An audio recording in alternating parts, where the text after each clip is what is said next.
Are you hoping to buy that hot toy for a child this Christmas? Amazon says you better order now. Otherwise, you're likely to receive a message saying out of stock, limited supply, expect delays. And it's not just toys. There's a shortage of everything.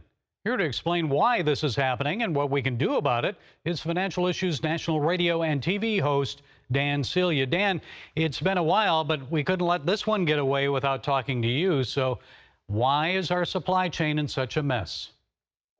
Well, what happens with supply chains, Gary, is once we have a problem, we start creating bottlenecks, and the bottlenecks start to build up and creating another bottleneck further down the line of the supply chain. And it just continues to grow until there's some relief. And right now we've got over 100 ships in the largest port in America, which is in Southern California, anchored offshore. And people think that, it's the longshoremen, they don't have enough workers. I mean, certainly that is part of it, but it's really a problem globally, believe it or not, with trucks. Trucking industry is globally in a bad way. So the ports build up because the trucks can't get all the containers that are already in port out of there. So they can't bring more. And this is creating this huge bottleneck. So the ships that are anchored out there that have all of our, sneakers and clothing and all the things that we're looking forward to maybe for Christmas are all anchored outside the port because there's no place to put the containers because the containers that are there are not moving. So it's really first and foremost a trucking issue more than it is anything else. The supply chain bottleneck started with manufacturing issues. They couldn't manufacture fast enough. And then we had a container bottleneck, those big shipping containers. A year ago, it cost $1,900 to use a container. Now it's costing $16,000 because they're using the container for storage on the ships and in the ports, and there's a shortage of that, creating another bottleneck.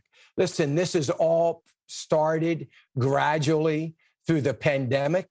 The pandemic, manufacturing shutting down, creating a huge need. The demand continued in some parts of the world. The pandemic lifted, demand is there, and all the bottlenecks can't get what needs to get where it's got to go. And it's just these have happened before, but it's never happened like this. And I don't see any end in sight until at least the middle of first quarter next year. Everybody down at the wholesale area where it's all starting are saying very openly they are passing all these expenses on to the consumer. They have no choice. So we haven't even begun to see the inflation that is going to come from all of this to get these products into the stores if we can ever do it. And I'm more worried about food getting to supermarkets than I am anything, because that could be another problem. And another problem, Dan, is Biden's proposed $3.5 trillion budget. It's at an impasse right now on Capitol Hill, and then raising taxes to pay for it. Your thoughts? Well, it couldn't be a worse time for all of that. Taxes are going to go up at the very same time gasoline prices are going up. $5 a gallon out in California right now. We are going to see $4 a gallon before the end of this year.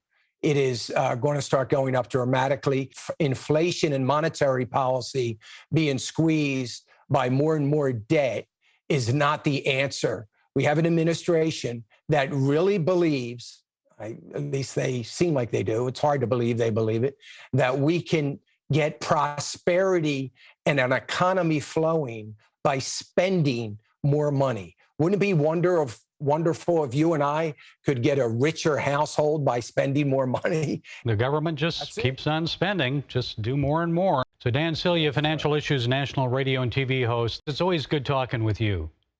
Thank you, Gary. It's great to be with you as always. Thank you.